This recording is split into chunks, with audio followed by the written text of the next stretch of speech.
Morning student, मैं सुधा मिश्रा आपका Agarwal public inter college में हार्दिक स्वागत करती हूँ। बच्चों, आज मैं आपको हिंदी व्याकरण में क्रिया और क्रियाकाल के बारे में बताऊंगी कि क्रिया किसे कहते हैं, आखिर क्रिया होती क्या है, किसे क्रिया करना कहते हैं। तो क्रिया का मतलब होता है कार्य करना, कार्य करने वाला, कार्य करने का पता चले या काम हो रहा है या काम हो चुका है या काम होगा, मतलब काम होने का पता चले उसे ही हम क्रिया करते हैं।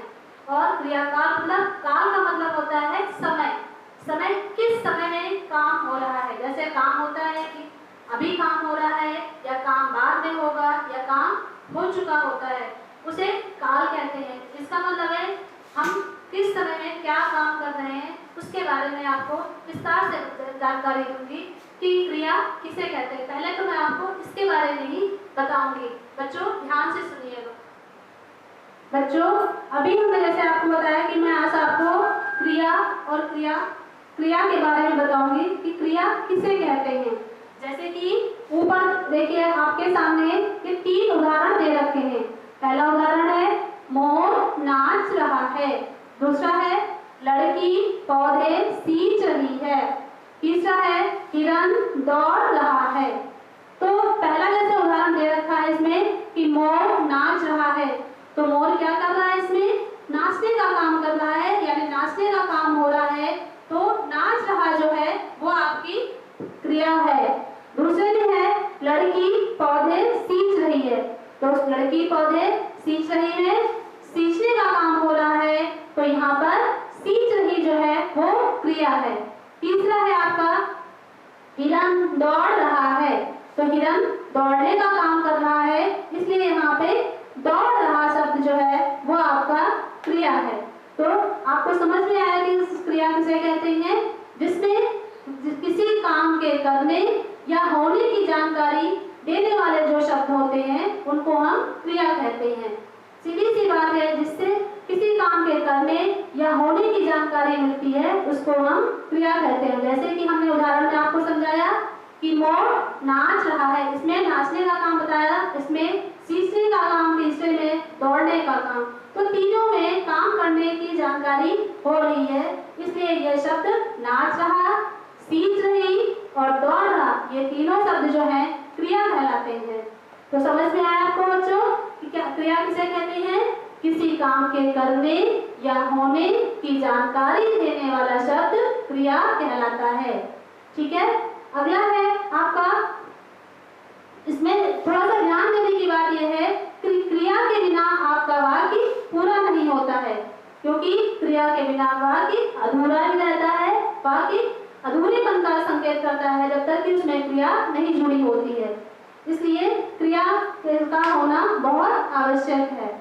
जैसे कि इसमें पहले वाले जो है हमने आपको बताया कि मोर उदाहरण दे रखा है, मोर नाच रहा है, इसमें क्या है, अभी इससे वर्तमान समय में यानी प्रेजेंट टाइम में आपका काम हो रहा है, इसलिए ये कौन सा होगा काल। ये दूसरे में है,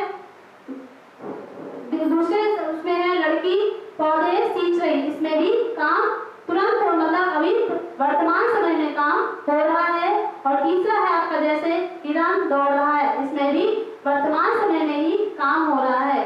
इसलिए बच्चों काम करने का भी एक समय होगा जिसमें उसको हम काल कहेंगे। जैसे कि क्या होता है, कोई भी काम जिस समय में होता है उस समय को हम क्या कहते हैं, काल कहते हैं। अगले में हमने आपको बताया क्रिया किसे कहते हैं, उसके बाद हम बता रहे हैं आपको काल किसे कहते हैं। तो काल के लिए कोई भी काम जिस समय में होता है, मतलब जिस समय मतलब वर्तमान समय में या भूतकाल समय में या भविष्य काल में, तो जिस समय में होता है उसी समय को हम काल कहते हैं। फिर है काल की वजह से उदाहरण में समझिए आपको, जैसे आदित्य पढ़ रहा है, तो पढ़ रहा है से पता चल जाएगा क्या, यह काम वर्तमान समय में हो रहा है। जैसे दूसरा आदित्य ने पढ़ा था मतलब कब पढ़ा था, पहले पढ़ा था, भूतकाल में हो जाएगा। इसको आदित्य ने पढ़ा था उससे सब पता चल जाएगा कि यह काम भूतकाल में पढ़ेगा मतलब भविष्य काल, इसलिए ये हो जाएगा भविष्य काल में पढ़ेगा, और शब्द जो है उससे पता चलेगा कि ये भविष्य काल में हो जाएगा। इस प्रकार काल के कितने भेद होंगे? 3 भेद होंगे। जैसे पहला भूतकाल, वर्तमान काल और भविष्य काल। कौन कौन से काल हमने आपको बताया? पहला काल आपका होगा भूतकाल, वर्तमान काल और भविष्य काल। तो भूतकाल किसे कहते हैं? पहले आप ये समझ लीजिए। भूतकाल में होता है क्रिया के जिस रूप से बीते समय में कार्य के होने या करने का बोध हो, उसे भूतकाल कहते हैं। मतलब सीधी सी भाषा में आप ये समझिए, क्रिया के जैसे जो भी काम होता है वो बीते समय में हो चुका हो, ना कि अभी तुरंत हुआ हो। जैसे कोई भी कार्य होने का जो पता होता है, पता चलता है कि वो कार्य हो चुका था या हो चुका है, इसलिए वो भविष्य भूतकाल ही कहलाएगा। जैसे कि राधा कल स्कूल गई थी, मतलब राधा स्कूल गई नहीं, राधा स्कूल गई थी। तो गई थी से पता चल रहा है कि ये काम कल पहले हो चुका है, इसलिए ये भूतकाल कहलाएगा। फिर है दूसरा उदाहरण दे रखा है कि कृष्ण ने कंस को मारा था, मतलब मारा है नहीं, मारेगा, मारा था। तो मारा था मतलब वो काम हो चुका है, इसलिए ये मारा था शब्द से ही पता चल रहा है कि इसमें मारने का काम जो है पहले हो चुका है, तो ये भूतकाल में जाएगा। ये वाक्य जो है भूतकाल कहलाएगा। इसलिए जहाँ पे था, थी या ऐसे शब्द आते हैं काम हो चुके होने का पता चलता है, उसमें हम उसे भूतकाल कहते हैं। तो हमने आपको क्या बताया कि क्रिया के जिस रूप से बीते समय में कार्य के होने या करने का बोध होता है, उसे हम भूतकाल कहते हैं। आया समझ में? दूसरा आपका है वर्तमान काल। वर्तमान काल में क्या होता है कि क्रिया के जिस रूप से चल रहे समय अर्थात वर्तमान समय में काम होने का या काम करने का पता चलता है, उसे हम वर्तमान काल कहते हैं। मतलब आप अपने जो सीधी भाषा में समझें, जैसे काम जो है वर्तमान समय में हो रहा है या वर्तमान समय में होने का पता चलता है। जैसे कि काम हो रहा है, अभी हो रहा है, तो जैसे वर्तमान समय हम उसी को कहते हैं कि जो अभी जिस क्रिया के जिस रूप से चल रहे समय, अभी मतलब चल रहे समय मतलब अभी प्रेजेंट टाइम में काम होने का पता चलता है, उसे हम वर्तमान काल कहते हैं। जैसे उदाहरण दे रखा है यहाँ पे, तुम पढ़ रहे हो मतलब अभी पढ़ रहे हो, ना कि पढ़ चुके थे या ना पढ़ोगे, ऐसा कुछ नहीं है। इसमें कहा जा रहा है कि तुम पढ़ रहे हो, मतलब अभी पढ़ने का काम हो रहा है। यहाँ पर तो रहे हो से पता चल रहा है कि ये काम वर्तमान समय में हो रहा है या वर्तमान काल में हो रहा है। दूसरा ऐसे है कि माता जी खाना बना रही हैं, मतलब बना रही है, जैसे इसमें रहे हुआ आया, इसमें आया रही, तो बना रही है से पता चल रहा है कि काम खाना बनाने का काम हो रहा है, ना कि हो चुका है। जब काम हो रहा है अभी वर्तमान समय में काम करने या होने का काम पता चल रहा है इसमें, तो माता जी खाना बना रही है, बना रही से पता चल रहा है कि इसमें काम वर्तमान काल में हो रहा है।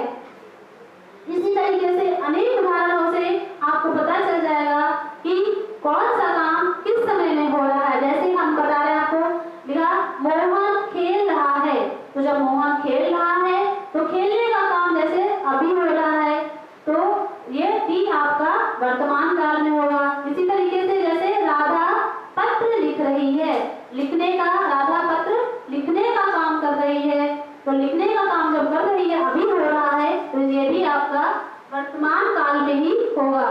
तीसरा आपका आता है भविष्य काल। भविष्य काल में क्या होता है?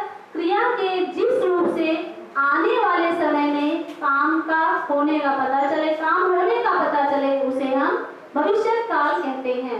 मतलब सीधी सी बात आपको सही है कि काम जिस जैसे आने वाले समय में काम का होने का पता चले, उसे हम भविष्य काल कहेंगे। मतलब काम अगले समय में होगा, हुआ नहीं है ना हो रहा है, होगा। तो होगा जब यहाँ पर आएगा कि आगे काम होगा, भविष्य में होगा, तो वो भविष्य काल कहलाएगा। कहलाएगा। जैसे उदाहरण में दे रखा है कि राम कल खेलेगा। खेलेगा मतलब खेल नहीं रहा है, ना खेल चुका है, यहाँ पे है खेलेगा। तो खेलेगा आगे भविष्य काल में मतलब खेलेगा। तो ये उदाहरण से इस वाक्य में खेलेगा शब्द से ही पता चल रहा है कि ये इसमें खेलने का काम होगा, हुआ नहीं है, तो आगे होगा, इसलिए ये भविष्य काल कहलाएगा। दूसरा है आपका मैं कल विद्यालय जाऊंगा। मैं जाऊंगा, अभी गया नहीं हूँ, ना जा चुका हूँ, जाऊंगा, भविष्य में जाऊंगा, इसलिए ये भी आपका भविष्य काल होगा। तो इसलिए जैसे जहाँ पे गा गी इस तरीके से शब्द आते हैं, वहाँ पे आपको थोड़ा सा ध्यान देने की बात है कि समझ जाना चाहिए। उदाहरण से सेंटेंस से आपको पता चल जाएगा कि ये काम भविष्य में होगा, अभी हुआ नहीं है, ना हो चुका है, आगे होगा। जब आगे होगा तो वो उदाहरण आपको भविष्य काल का ही माना जाएगा। इसलिए उदाहरणों से आपको पता चल जाता है कि कौन सा शब्द, कौन सा सेंटेंस किस काल का है। जैसे कि हमने आपको बताया कि भूतकाल में क्या बताया, गई थी। उदाहरण बताया था राधा कल स्कूल गई थी शब्द से जो है आपको जान जाइए कि यहाँ पे थी, था, इस तरीके से अगर कुछ आता है कि काम हो चुका है या ऐसा कुछ होता है तो उससे पता चल जाता है कि आपका ये भूतकाल का है। दूसरा हमने बताया रहे हो, रही, रहा है, इस तरीके से कोई शब्द अगर शब्द के अंत में आता है तो वो आपका होता है वर्तमान काल। और तीसरा हमने आपको बताया भविष्य काल, खेलेगा, खेलेगी, जाऊंगा, जाऊंगी, इस तरीके से शब्द आते हैं अंत में तो वो आपके होते हैं भविष्य काल में। तो बच्चों आपको समझ में आया कि काल कितने प्रकार के होते हैं। काल 3 प्रकार के होते हैं। कौन कौन से? भूतकाल, वर्तमान काल और भविष्य काल। तीनों के बारे में हमने आपको समझाया। कौन से शब्दों से आप पहचान पाएंगे कि ये वाक्य किस काल का है। काल किसे कहते हैं इसके बारे में बताया। क्या बताया? फिर से एक बार सुन लीजिए कि क्रिया के जिस रूप से कार्य के करने या होने के समय का पता चले उसे हम काल कहते हैं। फिर से सुनिए, क्रिया के जिस रूप से कार्य के करने या होने के समय का पता चले तो उसे हम काल कहते हैं। मतलब सीधी से आप समझ लीजिए आसानी से कि जिस समय में काम होने का पता चले या काम होने का कार्य होने का पता चले, होने या उसे हम क्रिया जो है काल कहते हैं। आया समझ में? थोड़ा सा ये देखिए क्या है, कुछ बातें ऐसी हैं जिन पे आपको ध्यान देना है कि काल तथा वचन के अनुसार क्रिया के रूप में बदलाव आ जाता है। दूसरा होता है क्रिया वाक्य के हमेशा अंत में होती है, यानी आखिरी में होती है, और कोई भी वाक्य क्रिया के बिना पूर्ण नहीं होता है, क्योंकि जब तक क्रिया नहीं होगी तब तक सेंटेंस पूरा नहीं माना जाता है। तो अगली बात यह है कि सम्मान देने के लिए क्रिया का बहुवचन रूप ही लिखते हैं। जैसे जहाँ पे सम्मान देने वाली बात आती है या सम्मान वाला सेंटेंस होता है वहाँ पर हम क्रिया का बहुवचन रूप ही लिखते हैं। आया समझ में बच्चों आपको? क्रिया किसे कहते हैं और क्रिया काल किसे कहते हैं, काल के कितने भेद होते हैं, इसके बारे में हमने आपको बताया। आपको समझ में आ गया होगा? ओके।